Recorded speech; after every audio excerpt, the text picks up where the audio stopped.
Hello friends, welcome back to Adhyayan coaching institute. इस video में हम लोग मेंस्ट्रुएशन चैप्टर देखने वाले हैं। बट बिफोर दैट मैं आप लोगों से ये रिक्वेस्ट करूंगा, जिन लोगों ने प्रीवियस वीडियोस नहीं देखे हैं प्लीज़ वो डिस्क्रिप्शन बॉक्स में जाएं, वहां लिंक दिया है, उसको गो थ्रू करें। और मैंने एक वीडियो बनाया था मैथ्स के ऊपर और साइंस वगैरह के ऊपर भी बनाए हैं बहुत सारे वीडियोस, बट मैथ्स के ऊपर मैंने वीडियो बनाए थे जिसमें मैंने पूरा मार्किंग सिस्टम बताया था, उसमें पेपर पैटर्न बताया था जो महाराष्ट्र स्टेट बोर्ड का है। अगर आप वो वीडियो देखेंगे तो आपके अंदर इतना कॉन्फिडेंस आ जाएगा कि अगर आप 4 चैप्टर अलजेब्रा में और 5 चैप्टर ज्योमेट्री में करते हैं तो भी आप मोर देन 36 स्कोर कर सकते हैं confidently.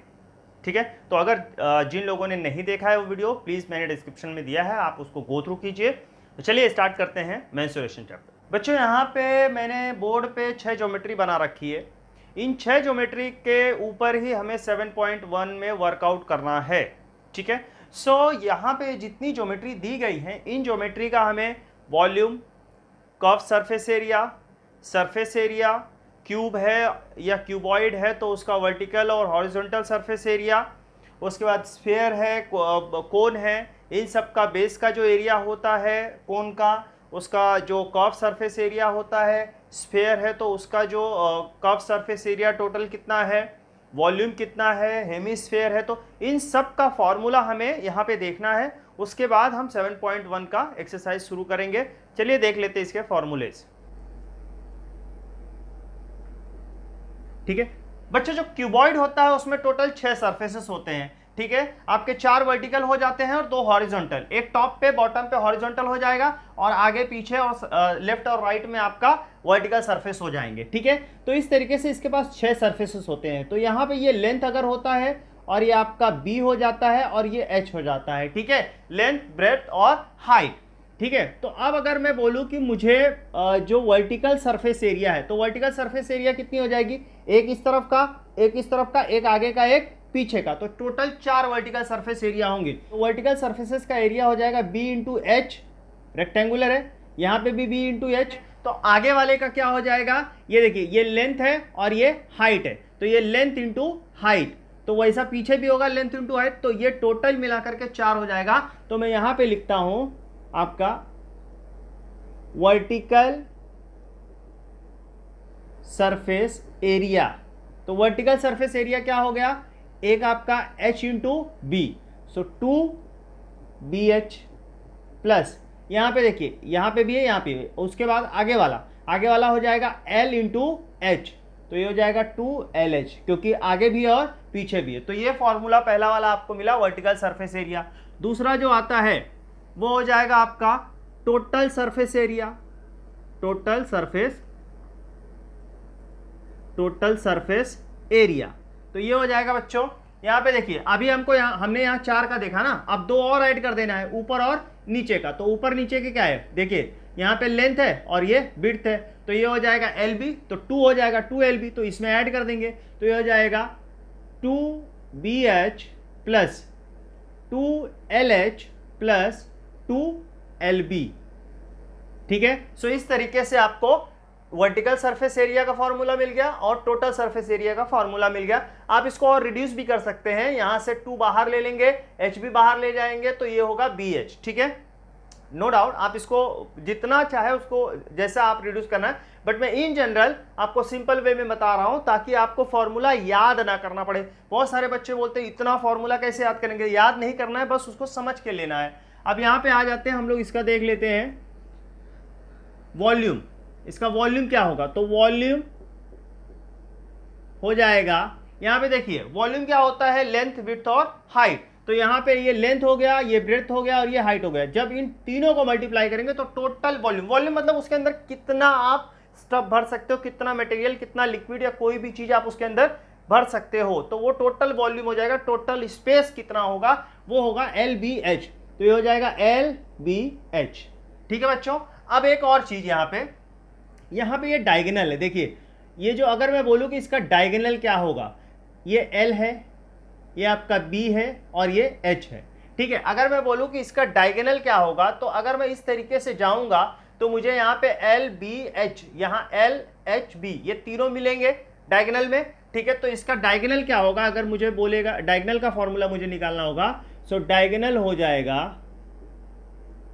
Square root of L का स्क्वायर, B का स्क्वायर प्लस H का स्क्वायर। ठीक है। सो इस तरीके से आपको डायगोनल का फॉर्मूला मिल गया, ठीक है। तो ये आपका हो गया क्यूबॉइड। अब हम क्यूब देख लेते हैं। क्यूब में भी सेम होता है, एज इट इज होता है। यहाँ पे सिर्फ एक डिफरेंस आ जाता है, यहाँ पे जो लेंथ विड्थ और हाइट होता है वो अलग अलग होता है, उनके मेजरमेंट अलग अलग होते हैं। लेकिन जो क्यूब होता है, क्यूब में जितने भी लेंथ विड्थ और हाइट होते हैं सब सेम होते हैं। तो मैं इनको एल से दिखा देता हूँ तीनों को, ठीक है। सो ये आपका इनका मेजरमेंट जो होता है लेंथ ब्रेथ और हाइट का, तीनों का सेम होता है, तो मैं इसीलिए रिप्रेजेंट किया एल से। तो सब फॉर्मूलेज एज इट इज रहने वाले हैं, क्योंकि यहाँ पे एल आ गया तो इसमें थोड़ा मॉडिफिकेशन हो जाएगा। तो पहला जो है यहाँ पे, पहला क्या है, वर्टिकल सरफेस एरिया। तो वर्टिकल सरफेस एरिया क्या हो जाएगा, यहाँ पे 2BH + 2LH है ना। तो 2 अगर यहाँ पे मैं L × L करूँ, L वर्टिकल देखिए L × L होगा, एक यहाँ पे एक यहाँ पे, तो 2L²। अब आगे और पीछे तो ये हो जाएगा, ये भी L ही है, ये भी L है, तो ये हो जाएगा 2L², तो ये हो जाएगा 4L², ठीक है बच्चों। वैसे ही दूसरा यहाँ पे आता है टोटल सरफेस एरिया। तो यहाँ पे 2 ऐड हो जाएगा, ऊपर और नीचे का, ऊपर और नीचे का L, तो ये हो जाएगा 2L²। तो ये 4L² + 2L² हो जाएगा 6L², ये हो जाएगा 6L², ठीक है। आपको फॉर्मूला याद नहीं करना है, एज इट इज आपको चीजें समझ के करनी है। अगर आप फॉर्मूला याद करने जाएंगे आपको बहुत दिक्कत होने वाली है। अब उसके बाद हमको क्या निकालना है, वॉल्यूम। तो वॉल्यूम हो जाएगा, यहाँ ध्यान से देखिए, L L L, यहाँ LBS था तो ये हो जाएगा L × L, L³ हो जाएगा, ठीक है। 3 बार होगा ना, L L L, तो L³ हो गया। उसके बाद यहाँ पे डायगोनल, यहाँ पे हमने क्या निकाला, L² + B² + H² का स्क्वायर रूट। तो यहाँ पे क्या हो जाएगा, डायगोनल ये हो जाएगा स्क्वायर रूट ऑफ, यहाँ पे L² + L²। तो अंदर देखिए, एक L², 2 L², 3 L²। तो यहाँ पे अंदर मैंने 3 रख दिया, रूट के अंदर 3 आ गया, और ये जो L² है वो बाहर आ जाएगा, तो वो हो जाएगा L। तो इसका जो डायगोनल होता है वो होता है √3L, ठीक है। सो ये हो गया क्यूबॉइड, ये हो गया क्यूब। अब हम देख लेते हैं सिलेंडर, ठीक है। तो ये बच्चों सिलेंडर देख लेते हैं, तीसरा सिलेंडर, ठीक है। तो सिलेंडर में ध्यान से देखिए, यहाँ पे एक तो ये सरफेस ऊपर वाला है, दूसरा ये सरफेस है, और तीसरा ये कर्व सरफेस होता है। ये सिलेंडर है ना, ये सिलेंड्रिकल है। देखो आपका जो ये मार्कर है ये कैसा है, सिलेंड्रिकल है ना। ये ऊपर का सरफेस, ये नीचे का सरफेस, और ये कर्व सरफेस, ठीक है। सो यहाँ पे 3 सरफेसेस हैं। तो अगर मुझे बोला आपको कर्व सरफेस निकालना है, तो पहला फॉर्मूला हम लिखेंगे curve surface area. Curve surface area होता है 2πRH, 2πRH, ठीक है बच्चों। ये हाइट है, ये जो यहाँ से लेके यहाँ तक है ये हमारा हाइट है, और ये इसका रेडियस है, ठीक है। नीचे सर्कुलर पार्ट है ना, ये R है, ऊपर भी R है, तो ये सर्कुलर पार्ट है, ठीक है। दूसरा आता है आपका बेस का एरिया, ठीक है। तो एरिया ऑफ बेस, बेस की एरिया क्या है बच्चों, ये है सर्कुलर ना, ये सर्कुलर है, इसका रेडियस R है, तो सर्कुलर बेस है, तो इसकी एरिया क्या हो जाएगी, πr²। आपको पता है सर्कल की एरिया क्या होती है, πr²। अगर मैं बोलूँ टोटल सरफेस एरिया, मैंने तो बेस का एरिया बोला, एरिया ऑफ द बेस, तो πr² लिया। अभी ऊपर भी तो एरिया है ना, ये भी सर्कुलर है, तो ये भी πr² होगा। अगर मैं बोलूँ total surface area, total surface area, तो ये हो जाएगा 2πRH, कर्व वाला, curve surface area 2πRH plus πr² नीचे वाले का, प्लस πr² ऊपर वाले का, तो ये हो जाएगा टोटल। ध्यान से देखो, 2πr², यहाँ पे भी 2π है, r यहाँ कॉमन है, तो मैं 2πr बाहर ले लूँ, यहाँ पे 2πr² था, तो एक r बचेगा, और इसमें क्या बचेगा, h, ठीक है। सो ये 2πr ब्रैकेट में r + h, ये टोटल सरफेस एरिया हो गया। अब अगर मैं बोलूँ वॉल्यूम क्या होगा, तो वॉल्यूम भी निकाल लेंगे, वॉल्यूम हो जाएगा आपका πr²h, ठीक है। सो ये आपका सिलेंडर का हो गया। अब हम स्फीयर देख लेते हैं, स्फीयर, तो स्फीयर का भी देख लेते हैं। स्फीयर का हो जाएगा बच्चों, यहाँ पे ध्यान से देखिए, ये है आपका R। स्फीयर मीन्स आपका फुटबॉल हो गया, टेनिस बॉल हो गया, इस तरह का हमारा अर्थ है।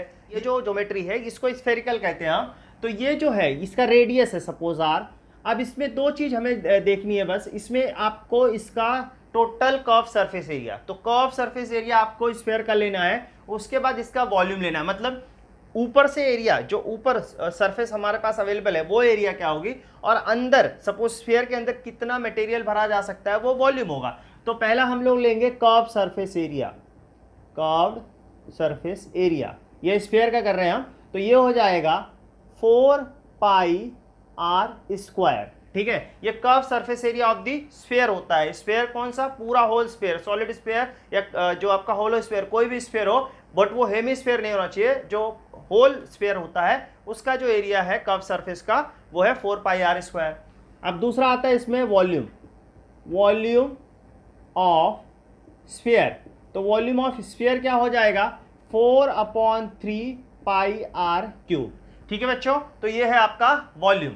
उसके बाद हम हेमिस्फीयर का देख लेते हैं, एज इट इज है, कोई टेंशन लेने की जरूरत नहीं है। हेमिस्फीयर पांचवा, तो यहाँ पे पहला हो जाता है सेम कर्व सरफेस एरिया ले लेते हैं, तो कर्व सरफेस एरिया। अब यहाँ पे बच्चों कर्व सरफेस एरिया ध्यान से देखिए, ये पूरा स्फीयर है तो इसका 4 पाई आर स्क्वायर है। अगर आपने उसको बीच से कट कर दिया, आधा कट कर दिया, तो उसका जो अपर पार्ट है वही मिलेगा ना, आधा मिलेगा ना, तो इसका आधा हो जाएगा, तो कर्व सरफेस एरिया हो जाएगा 2 पाई आर स्क्वायर।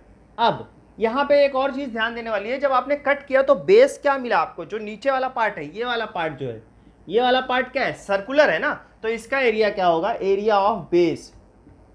हम हेमिस्फीयर का कर रहे हैं, ठीक है, एरिया ऑफ द बेस हो जाएगा पाई आर स्क्वायर, सर्कुलर है ना, तो ये पाई आर स्क्वायर हो। अगर मैं बोलूँ टोटल सरफेस एरिया, तो ये ले लेते हैं तीसरा, टोटल सरफेस एरिया। तो टोटल सरफेस एरिया ये और ये ऐड कर देंगे तो ये हो जाएगा 3 पाई आर स्क्वायर।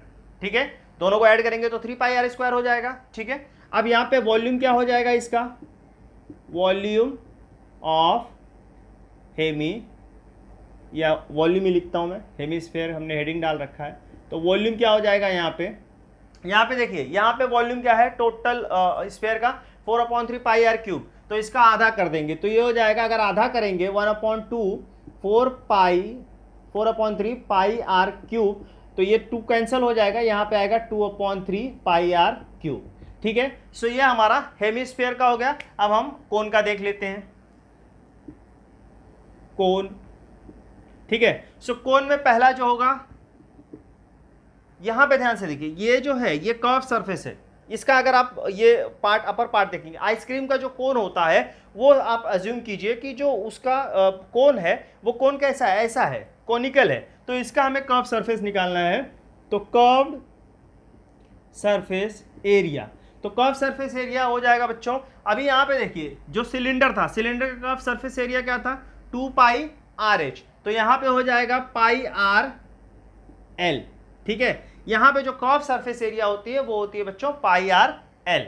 ठीक है, दूसरा यहाँ पे ये जो बेस है, बेस का भी तो एरिया है, तो ये हो जाएगी एज यूजुअल सर्कुलर है, तो एरिया ऑफ बेस हो जाएगा पाई आर स्क्वायर।